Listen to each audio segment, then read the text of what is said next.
നമസ്കാരം. കർഷക സമരവുമായി ബന്ധപ്പെട്ട വാർത്തകൾ റിപ്പോർട്ട് ചെയ്യുമ്പോൾ പലപ്പോഴും കർഷക വിരുദ്ധനായി ചിത്രീകരിക്കാനുള്ള ശ്രമം ബോധപൂർവം തന്നെ പലരും നടത്താറുണ്ട്. ഈ കർഷക സമരം സ്വാഭാവികമായി പൊട്ടിമുളച്ച ഒന്നല്ല എന്നും ഇതിനു പിന്നിൽ ഗൂഢശക്തികളും രാജ്യാന്തര തലത്തിൽ തന്നെ പല ഇടപെടലുകളും ഉണ്ടായിരിക്കുന്നുവെന്നും പലതവണ ഞങ്ങൾ വീഡിയോകളിൽ പറഞ്ഞിട്ടുണ്ട്. കേരളത്തിലെ ഏറ്റവും പ്രധാനപ്പെട്ട മാധ്യമമായ ഏഷ്യാനെറ്റിൽ വന്ന ഒരു വാർത്ത ആദ്യം നിങ്ങളുടെ ശ്രദ്ധയിലേക്ക് കൊണ്ടുവരികയാണ്. എന്നിട്ട് നമുക്ക് വിഷയത്തിലേക്ക് കടക്കാം. കർഷകരോടൊപ്പം തന്നെ എന്ന് ആവർത്തിച്ച് ഗ്രേറ്റ തൻബർഗിന്റെ ട്വീറ്റ്. അവരുടെ സമാധാന സമരത്തെ പിന്തുണയ്ക്കുന്നു. വെറുപ്പോ ഭീഷണികളോ മനുഷ്യാവകാശ ലംഘനങ്ങളോ മൂലം അതിൽ മാറ്റം വരുത്തില്ല എന്നും ഗ്രേറ്റ പുതിയ ട്വീറ്റിൽ പറയുന്നു. അതേസമയം ഗ്രേറ്റ തൻബർഗിനെതിരെ ദില്ലി പോലീസ് കേസ് രജിസ്റ്റർ ചെയ്തേക്കുമെന്ന റിപ്പോർട്ടുകളാണ് പുറത്തുവരുന്നത്. കാർഷിക സമരവുമായി ബന്ധപ്പെട്ട് നടത്തിയ ട്വീറ്റിലാണ് നടപടി. വിദ്വേഷ പ്രചരണം, ഗൂഢാലോചന എന്നിവ ചൂണ്ടിക്കാട്ടി കേസെടുക്കുമെന്നാണ് വിവരം. കർഷക സമരത്തെ എങ്ങനെയൊക്കെ പിന്തുണയ്ക്കാം എന്ന് വിശദമാക്കി ഗ്രേറ്റ ട്വീറ്റ് ചെയ്തിരുന്നു. ഇന്ത്യൻ എംബസികൾക്ക് മുൻപിൽ പ്രതിഷേധ പ്രകടനം നടത്താൻ അടക്കമുള്ളവയ്ക്ക് ആഹ്വാനം നൽകുന്ന ഉള്ളടക്കമുള്ള സന്ദേശം ഗ്രേറ്റ ട്വീറ്റിൽ പങ്കുവച്ചിരുന്നു. ഈ കാര്യങ്ങൾ ഒന്ന് പ്രത്യേകമായി ശ്രദ്ധിക്കുക. അതായത് ഇന്ത്യൻ എംബസികൾക്ക് മുന്നിൽ പ്രതിഷേധ പ്രകടനം നടത്താൻ ആഹ്വാനം ചെയ്തിരിക്കുന്നു ഗ്രേറ്റ എന്ന വിദേശ സ്ത്രീ. അതിന് തുടർച്ചയായിട്ട് നമുക്ക് നോക്കാം. ഇന്ത്യക്കെതിരായ ഗൂഢാലോചന വെളിപ്പെടുന്നതായി കണക്കാക്കുന്ന കർഷക സമരത്തിന്റെ ലഘുലേഖയായിരുന്നു ഇത്. ഇന്ത്യയെ ആഗോളതലത്തിൽ അപമാനിക്കുന്ന തരത്തിലുള്ള ആശയങ്ങൾ അടങ്ങിയതാണ് ഈ ലഘുലേഖ. പിന്നീട് ഗ്രേറ്റ ട്വീറ്റിൽ നിന്ന് ഈ ലഘുലേഖ മാറ്റി മറ്റൊന്ന് ചേർക്കുകയും ചെയ്തു. എന്തുകൊണ്ടാണ് കർഷക സമരത്തിന് പിന്തുണ പ്രഖ്യാപിക്കുന്നത് എന്ന് വിശദമാക്കി ചെയ്ത ട്വീറ്റിലായിരുന്നു ഇന്ത്യക്കെതിരായ ഗൂഢാലോചന അടങ്ങിയ ലഘുലേഖ ഉണ്ടായിരുന്നത്. സമരത്തിനായി ആഗോളതലത്തിൽ സംയോജിപ്പിച്ച നടപടികൾ ജനുവരി 26 മുൻപ് ആരംഭിച്ചതായിട്ടാണ് ലഘുലേഖ വ്യക്തമാക്കുന്നത്. 6 പേജുള്ള ഗൂഗിൾ ഡോക്യുമെന്റിൽ ഒന്നുകിൽ തങ്ങൾക്ക് ചുറ്റും നടക്കുന്ന സമരം കണ്ടെത്താനോ അല്ലാത്ത പക്ഷം അത്തരത്തിലൊന്ന് സംഘടിപ്പിക്കുവാനോ ആവശ്യപ്പെടുന്നുണ്ടെന്നാണ് റിപ്പോർട്ട്. ഇന്ത്യൻ എംബസികളുടെ പരിസരത്തോ തദ്ദേശീയ സർക്കാർ ഓഫീസുകൾക്ക് സമീപമോ അദാനി അംബാനി കമ്പനികൾക്ക് സമീപമോ സമരം സംഘടിപ്പിക്കണം. ഞങ്ങൾ 26 ശ്രദ്ധ ചെലുത്തുന്നത്. അതേസമയം മറ്റ് സമയങ്ങളിൽ സാധിക്കുന്ന പോലെ നിങ്ങൾ സംഘടിക്കണം. ഇത് അടുത്ത കാലത്തൊന്നും അവസാനിക്കാൻ പോകുന്നില്ല എന്നും ഈ ലഘുലേഖയിൽ പരാമർശമുണ്ടെന്ന് റിപ്പോർട്ടുകൾ പറയുന്നു. ഫെബ്രുവരി 13, 14 തീയതികളിൽ സമാനമായ മറ്റ് നടപടികൾ വേണമെന്നും ലഘുലേഖ ആവശ്യപ്പെടുന്നുണ്ട്. ഈ വാർത്ത കാണുന്ന, ഈ വീഡിയോ കാണുന്ന ഓരോ പ്രേക്ഷകർക്കും ഏതാണ്ട് കാര്യം മനസ്സിലായിട്ടുണ്ടെന്ന് കരുതുന്നു. ജനുവരി 26 നമ്മുടെ റിപ്പബ്ലിക് ദിനമാണെന്ന് ഇനി ആരെയും ഓർമ്മിപ്പിക്കേണ്ട കാര്യവുമില്ല. ഒരു വിദേശ വനിതയ്ക്ക് ഈ വിഷയത്തിലുള്ള താല്പര്യം എന്താണ്? ഈ ലഘുലേഖയിൽ പറയുന്ന കാര്യങ്ങൾ ബോധപൂർവം തന്നെ സൃഷ്ടിക്കുന്നതാണ് ഈ പ്രശ്നങ്ങളെല്ലാം എന്ന് വ്യക്തമാക്കുകയാണ്. ഏഷ്യാനെറ്റ് കേന്ദ്ര ഗവൺമെന്റിനെയും നരേന്ദ്രമോദിയെയുമെന്നും കാര്യമായിട്ട് പിന്തുണയ്ക്കുന്ന ഒരു ചാനലോ വെബ്സൈറ്റോ ഒന്നുമല്ല എന്ന് നമുക്കറിയാം. ഏഷ്യാനെറ്റ് എപ്പോഴും ഏതാണ്ട് ഒരു നിഷ്പക്ഷ നിലപാട് സ്വീകരിക്കുന്ന ഒരു മാധ്യമമാണ്. കേരളത്തിലെ രാഷ്ട്രീയത്തിലും നമുക്കത് പ്രകടമാണ്. UDF ഭരിക്കുമ്പോൾ അവരുടെ തെറ്റുകൾ ചൂണ്ടിക്കാണിച്ചുകൊണ്ട് LDFന്റെ ശരിയായ നിലപാടുകൾക്കൊപ്പം നിൽക്കും. LDF ഭരിക്കുമ്പോൾ അവരുടെ തെറ്റുകൾ ചൂണ്ടിക്കാട്ടിക്കൊണ്ട് UDFന്റെ ശരിയായ നിലപാടിനൊപ്പം നിൽക്കും. കേന്ദ്ര സർക്കാരുകൾ എടുക്കുന്ന തെറ്റായ തീരുമാനങ്ങളെന്ന് ഏഷ്യാനെറ്റിന് ബോധ്യമുള്ളവയിൽ പ്രതികരണങ്ങൾ നടത്തും. നല്ലതാണെന്ന് തോന്നുന്നവയെ പിന്തുണയ്ക്കും. പലപ്പോഴും നല്ലതിനെ പിന്തുണയ്ക്കുന്ന ഒരു രീതിയൊന്നും ഏഷ്യാനെറ്റ് കാണിക്കാറില്ല. മറിച്ച് വിമർശനങ്ങൾ അവർ ഉയർത്താറുണ്ട്, തെറ്റുകൾ ചൂണ്ടിക്കാണിക്കാറുണ്ട്, അല്ലെങ്കിൽ തെറ്റുകൾ എന്ന് തോന്നുന്നവയെ അവരെപ്പോഴും എടുത്തിട്ട് അലക്കാറുണ്ട്. നമ്മൾ മാധ്യമ ചർച്ചകളിലൊക്കെ കാണുന്നതാണ്. ആ മാധ്യമം തന്നെ റിപ്പോർട്ട് ചെയ്തിരിക്കുന്ന കാര്യമാണ്. അപ്പോൾ ഇവിടെ നമ്മൾ മനസ്സിലാക്കേണ്ടത് ഇത് കേവലം ഒരു ഗ്രേറ്റ തൻബർഗ് എന്ന് പറയുന്ന ഒരു പെൺകുട്ടിയുടെ ഒരു ട്വീറ്റിനെ മാത്രം അടിസ്ഥാനമാക്കി കാണുന്ന ഒരു വിഷയമല്ല. ഇന്ത്യയിൽ നടക്കുന്ന കർഷക സമരം എന്തിന്റെ പേരിലാണ്? നമ്മൾ എപ്പോഴെങ്കിലും ഒന്ന് മനസ്സിരുത്തി ചിന്തിച്ചു നോക്കണം. കർഷക സമരം എന്ന് പറയുന്നത് ഇന്ത്യയിൽ നടപ്പിലാക്കിയ ചില നിയമങ്ങൾ, ആ നിയമങ്ങൾ ഒരു വിഭാഗം കർഷകർ കരുതുന്നു അവർക്ക് ദോഷമാണെന്ന്. എന്നാൽ അമേരിക്ക, ഓസ്ട്രേലിയ പോലെയുള്ള പല വികസിത രാജ്യങ്ങളിലും പരീക്ഷിച്ച് വിജയിച്ചിട്ടുള്ള ഒരു മാർഗം തന്നെയാണ് ഇന്ത്യയിൽ കൊണ്ടുവരാൻ ശ്രമിക്കുന്ന ഈ പുതിയ നിയമങ്ങളെന്ന് ഇതിനോടകം തന്നെ വ്യക്തമായിട്ടുണ്ട്. അതായത് തിരുത്തൽ ശക്തികളായി പ്രവർത്തിക്കുന്ന നമ്മുടെ രാജ്യത്തെ നിഷ്പക്ഷ നിലപാട് സ്വീകരിക്കുന്ന പലരും ഇതിനോടകം തന്നെ കർഷക നിയമങ്ങളുമായി ബന്ധപ്പെട്ട് നടക്കുന്ന ഈ പ്രതിഷേധങ്ങൾ അനാവശ്യമാണെന്നും കർഷകർക്ക് ഇത് ഗുണകരമാണ് ഇപ്പോഴത്തെ പുതിയ നിയമങ്ങൾ എന്നും ഇതിനോടകം തന്നെ വ്യക്തമാക്കിയിട്ടുണ്ട്.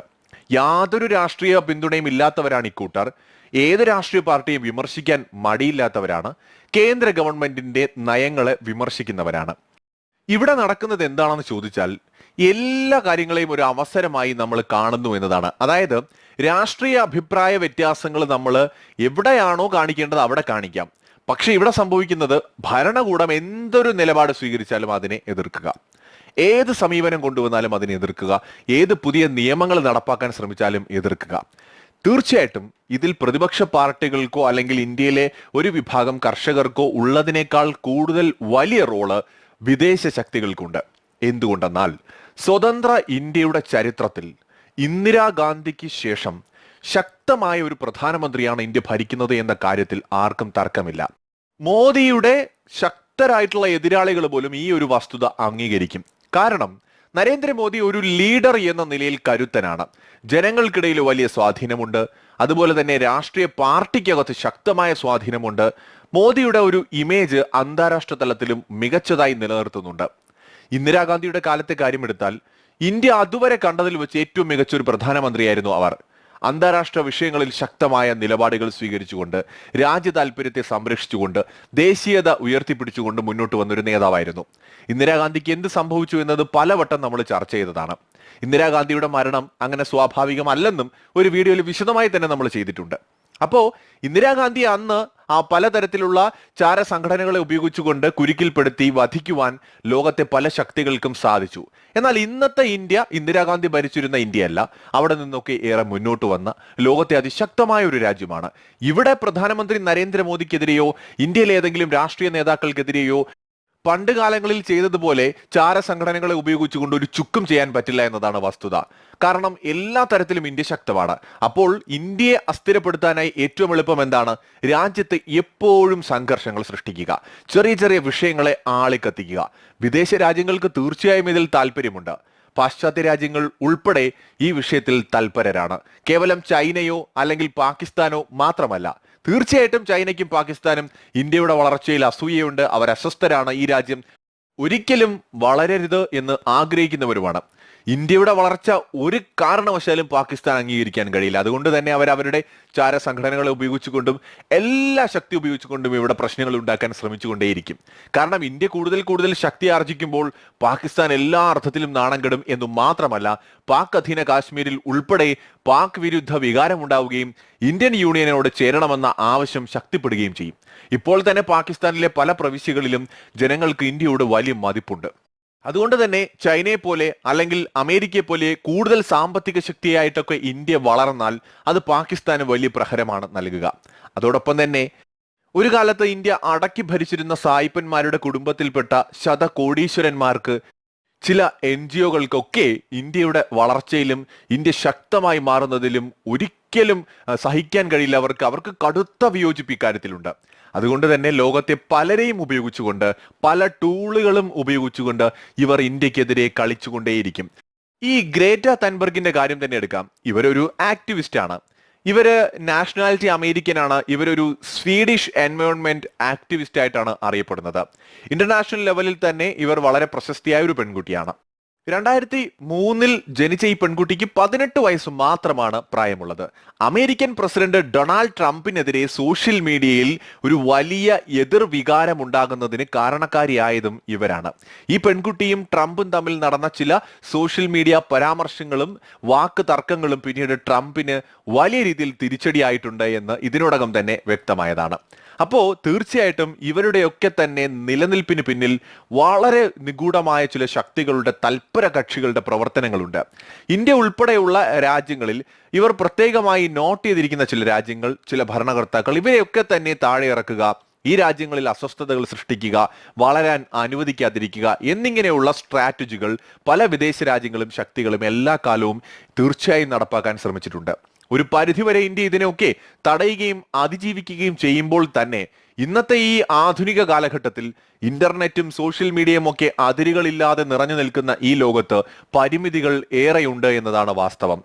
അതുകൊണ്ട് തന്നെ സോഷ്യൽ മീഡിയ ഉപയോഗിച്ചുകൊണ്ട് നടക്കുന്ന ലഘുലേഖ വിതരണങ്ങളും ഇന്ത്യ വിരുദ്ധ പ്രസ്താവനകളും കൂട്ടായ്മകളും ഒക്കെ പലപ്പോഴും തടയാൻ കഴിയാതെ പോകുന്നു എന്നതും വാസ്തവമാണ്. പക്ഷെ ഒരു കാര്യം നമ്മൾ മനസ്സിലാക്കേണ്ടത്, കർഷക സമരങ്ങൾ നമ്മുടെ രാജ്യത്ത് നടക്കട്ടെ. കർഷകർക്ക് അഭിപ്രായ വ്യത്യാസം ഉണ്ടാകാം, നാളെ മറ്റാർക്കെങ്കിലും ഉണ്ടാകാം. തീർച്ചയായും ജനാധിപത്യ രാജ്യത്ത് ഇതൊക്കെ സ്വാഭാവികമാണ്. എന്നാൽ ഇതിനെയൊക്കെ പർവ്വതീകരിച്ചുകൊണ്ട്, ഇതിനെയൊക്കെ ആളിക്കത്തിച്ചുകൊണ്ട് ഈ രാജ്യത്തെ തകർക്കാൻ ശ്രമിക്കുന്ന ഗൂഢശക്തികളുടെ വലയിൽ നമ്മൾ വീണുപോകരുത്. അതുകൊണ്ടാണ് ഏഷ്യാനെറ്റ് ന്യൂസ് തന്നെ റിപ്പോർട്ട് ചെയ്തൊരു വാർത്ത വായിച്ചുകൊണ്ട് ഈ വീഡിയോ ആരംഭിച്ചത്. ഇതൊന്നും അത്ര നിഷ്കളങ്കമല്ല. ഇത് ഇനിയും പറയേണ്ടി വരുന്നതിൽ ഖേദവുമുണ്ട്. Good bye.